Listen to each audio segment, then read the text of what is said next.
expert to carbohydrates. So, tinatawagan ko na si Coach Rafi. Go ahead. Alright, so perfect Tuesday po sa ating lahat, no? So, ayan po, hintayin po natin ang aking slides. Alright, so pag-usapan po natin today ang expert stock carbohydrates. Pero bibitinin ko muna kayo dahil ako po ay magpapakilala muna. So, I'm Coach Rafi Rivas, 38 years young.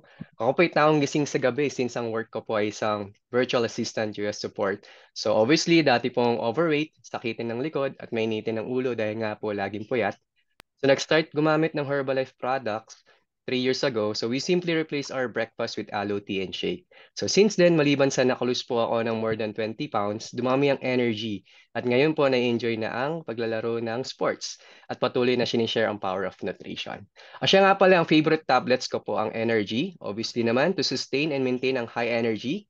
At Formula 2, ang vitamins and minerals. Siya nga po pala, since matagal na po akong empleyado, never ko pong na-experience ang out of the country vacation. And guess what? Dito ko lang po yan na-experience sa Herbalife. Nabigyan po ako ng chance na makapunta sa ibang bansa. Marami na akong natutunan sa international training like the Extravaganza. Excited na ako for next year. Na-bless pa ako ng isang community of coaches, especially here in VNC, no? Para mas ma-improve ang pagkakaroon ng healthy lifestyle. And that's why we love Herbalife. All right.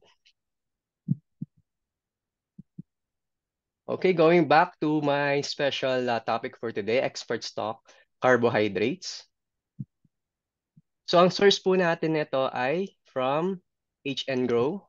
So for those members and preferred customers, yung may mga laptop dyan, iPad, or any mobile devices, you can go to myherbalife.com. Yes, yan, mag-sign in po tayo. And then dun sa upper left po, meron po tatlong line po dyan. Pagka kinilig or tinap po nyo yan, mapupunta po kayo sa, or makikita nyo po si HN Grow, which is nandun sa pinakababa po.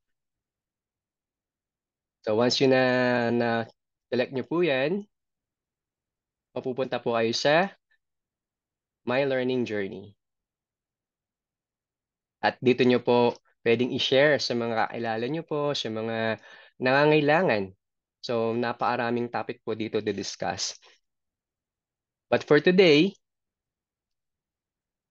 alright, so but for today, may papakilala ako sa inyo, no? Pero tatlong magkakapatid po sila eh.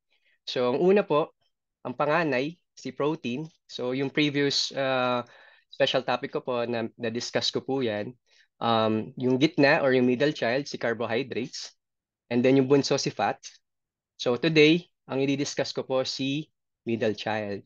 So, sabi po nila, no, pag si middle child, lagi siyang nasasabihan na, laging nasisisi, no? Lagi sinasabihin na ikaw lagi yung, or carbohydrates ang laging nagiging dahilan ng hindi pagpayat or patuloy na pagtaba. So, yung tatlong pong yan, napaka-importante po sa ating katawan. So, they are called macronutrients. So, they are the nutrients you use in the largest amounts. So, macronutrients are nutritive components of food that body needs for energy and to maintain the body's structure and systems. So, alam niyo po ba na ang carbohydrates, based from global nutrition philosophy, 40% of daily calories should come from carbohydrates. All right? So, ngayon, pag sinabi mong carbs, that equals to energy. So, aalamin natin si middle child today. Meron naman yung defense. Si middle child may defense yan. No? Hindi naman po ako masamang carbohydrates. Palalaman po natin today yan. So, did you know carbs provide your body with energy? So, learn why carbs, if chosen, take note, right, may not be the devil, but they can become a great part of your healthy lifestyle. So, yun naman pala yung depensa ni carbohydrates sa atin eh. So, sige po, next slides po tayo. Next slide po tayo. Alright, so carbs break down to glucose used for energy as glycogen. Next slide po. Alright, so meron palang dalawang klase ng carbohydrates, no? Isang complex at isang simple carbohydrates. So si complex carbohydrates po takes more time to digest. So ibig sabihin po nun, mas matagal tayong magutom. Siyempre, matipid sa bulsa, hindi tayo bili ng pagkain. At syempre, higit sa lahat, it contains all kinds of good things. So sabi dito, fiber, vitamins, minerals, and phytonutrients. While the simple carbs, pag sinabi nating simple carbs, it contains sugar. So these carbs are found in food that don't have a lot of nutrients, such as highly processed grains and sweets. They can provide quick energy, mabilisan lang, but they don't come with extra value like the complex carbohydrates. Kaya mapapansin natin, kakakain lang natin, maya-maya, gutom na naman tayo. So, syempre, dudukot na naman tayo sa bulsa, no? Kaya sa wallet natin para bumili ng pagkain. So medyo familiar ba na-discuss to kanina sa healthy breakfast, yung mga traditional breakfast. So mapapansin nyo ang pagtaas ng sugar. And syempre, the cycle goes on sa maghapon. So anong epekto nito? Nag-over tayo ng calorie intake, which leads to unhealthy weight gain or hindi tayo pumapayat. Alright, so next slide. Alright, so ito naman yung example ng mga complex carbohydrates. So we have the whole fruits and vegetables, whole grains, and beans. While example po ng simple carbohydrates is white bread and rice, refined flour like crackers, breads, cookies, cakes, cereals, fruit juices, yung mga tinitimpla ng mga juice, powdered juice, sodas, and candy. All right, next slide. Okay, so sa ngayon po, need ko po ang participants natin. 43,000 na nasa Zoom ngayon. So medyo may sasagutan lang tayo, mga 5 questions lang po ito. So myth or fact? So type M lang po for myth and F for fact. So ready na po tayo? Type 1 po, ready na po tayo lahat. All right. Thank you. So, unang tanong. So, you should avoid fruits because they are loaded with carbohydrates. So, sabi dito, kailangan ba nating iwasan yung mga prutas kasi loaded siya ng carbohydrates. So, bigyan ko po kayo ng mga 5 to 10 seconds. Pwede nyo pong sagutin M for myth.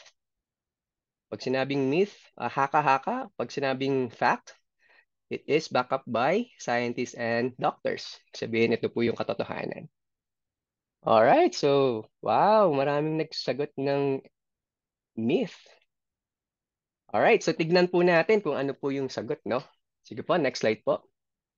Alright, that's right, myth po, no? So, sabi dito, before dismissing a food, consider the form of carbohydrates as well. So, natutunan po natin kanina, yung complex and simple carbohydrates. Doon pa lang, malalaman natin kung nasaan ang prutas, kung nasaan ang fruits. So, there's a big difference between the value of the carbs in fruits versus the ones found in foods such as brownies.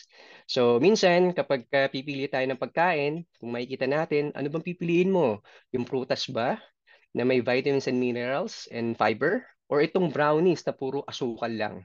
So, obviously, dun tayo sa complex carbs.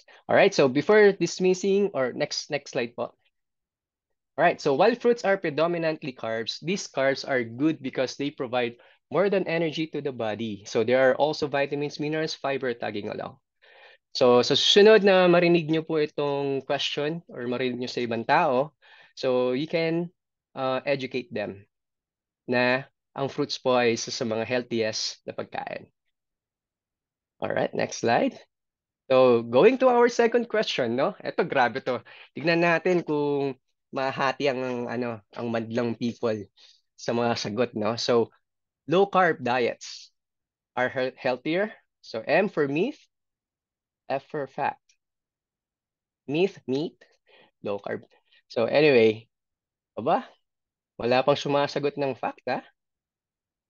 Sa mga guest po natin ngayon, pwede po kayong sumagot.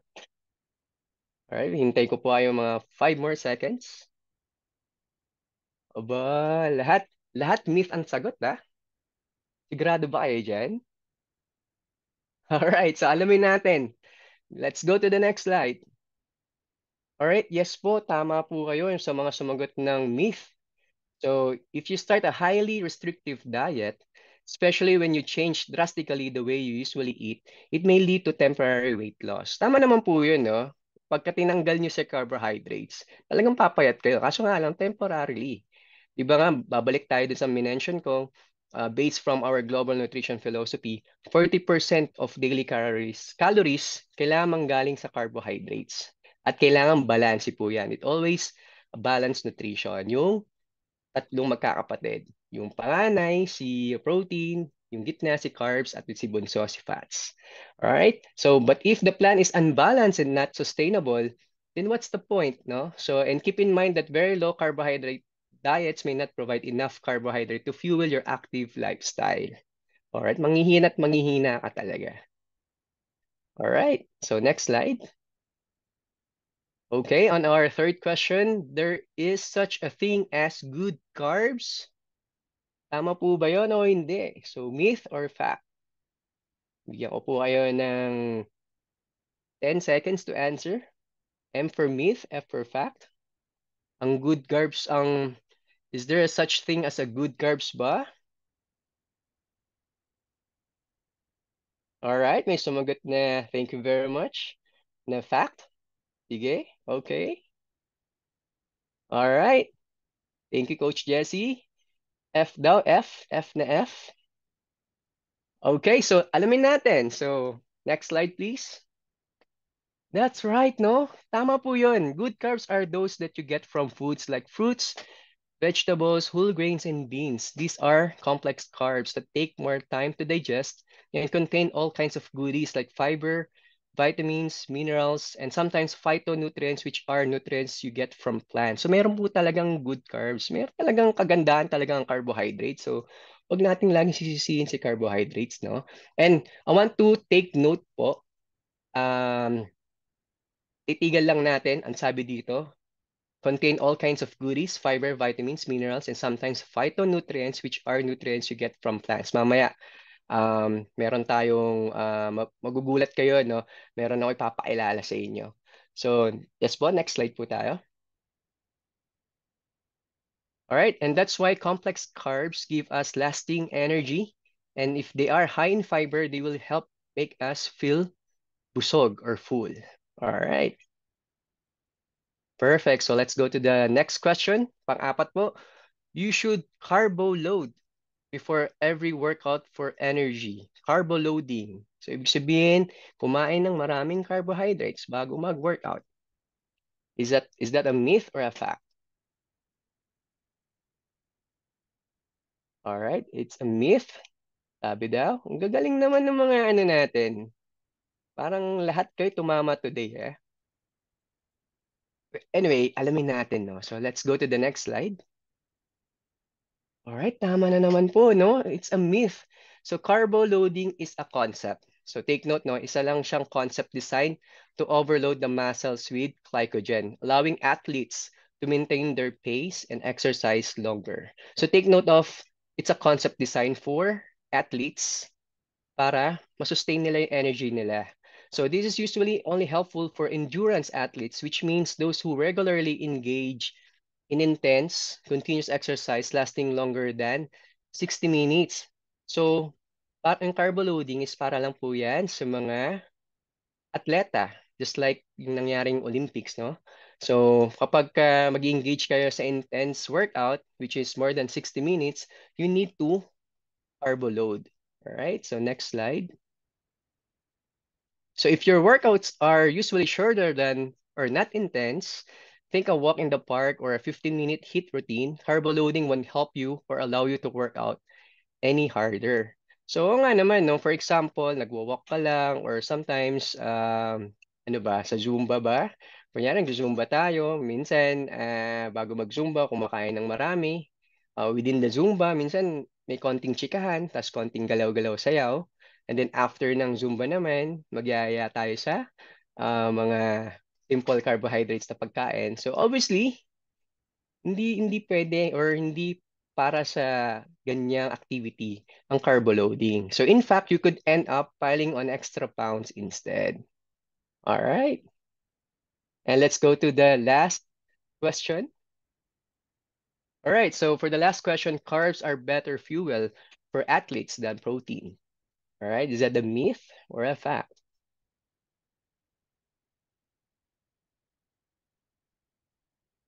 Hihintayin ko po kayo ng konting segundo. Thank you po. Alright. So, tingnan nga natin kung tama po tayo. Let's go to the next slide. Alright, so it's a fact, no? Carbohydrates are the fuel that makes the body's engine run, and athletes need a supply of carbohydrates during, and after exercise. So, for example, no, na-experience na kasi po akong tumakbo sa isang fun run. So, mga 10 kilometers, 16, siguro 21 kilometers yung pinaka matagal. So, um, that's more than an hour to run. So, I need ng isang carbohydrates to sustain my energy while running. So ano pa yung pinakamadaling mabitbit? So usually ang nabibitbit ng mga runner is mapapansin nyo may mga kulay dilaw na para kala mo baril, pero hindi po baril yon. Yun po ay banana. No, saging po yun. So, kadalasan sa mga runner, may mga dalang saging po yan. So, they take it before they run. During, minsan, konti-konti lang. And of course, after exercise. So, makakatulong po yan to sustain or give them energy in the span of running, no? So, these carbs are stored in the liver and muscles and circulating in the bloodstream. All right. So, next page. While fats can be used as a source of energy, the main function of the carbohydrates are to supply energy to cells. So this particularly true for high intensity exercise, the level at which most athletes train and compete. All right. So sino po ang naka-perfect score dyan? Type 1 nga po. Wow, congratulations kay Ma'am Princess Madayag. Perfect. So let's go to the next slide. So may papailala po ako sa inyo, no? Ito yung sinabi ko kanina. So sabi ko kanina, complex carbs that contains all kinds of goodies. Naniniwala po ba kayo? All kinds of goodies meron dito sa nakikita nyo? Yes, meron po. We have fiber, vitamins, minerals, phytonutrients, which are nutrients you get from plants. It has 11 grams of carbohydrates. It has 9 grams of protein, 19 vitamins and minerals. At higit sa lahat, 90 calories lang siya, no? So imagine niyo po, pagkagising niyo sa umaga, kulang po ang ating, obviously kulang ang ating energy, pero pag ito ang ilo-load natin sa katawan, just imagine, sobrang mabubuhayan po kayo. At nakakatipid kasi pagka-take niyo sa umaga nito, syempre, masusustain niyo yung energy na kailangan ninyo before lunch, so hindi kayo bibili ng kung ano nung pagkain. All right, so whether you're looking to manage weight, you're a fitness enthusiast, just take note, doesn't matter kung atleta ka or hindi, ito po'y para sa lahat. Or you just want a convenient option for everyday health. Alright, ito po yung Herbalife Formula 1 Nutritional Shake Mix. Is the solution to give your body what it needs without sacrificing taste or convenience. Alright, so next slide. And then of course, saan lang ba natin yan makukuha? Siyempre, dito lang sa atin, no? We are the number one in the world in meal replacement and protein supplements combined, weight management and well-being, and active and lifestyle nutrition. And syempre, I'm so proud to say that Herbalife has been recognized as a super brand in the Philippines, no? So, sabay-sabay po natin isigaw. Alam kong naririnig ko kayo. Say yes to good nutrition. All right. I think dito na po magtatapos ang aking topic. So, naway meron po kayong natutunan. At by the end of this, di na po natin sisisihin si carbohydrates.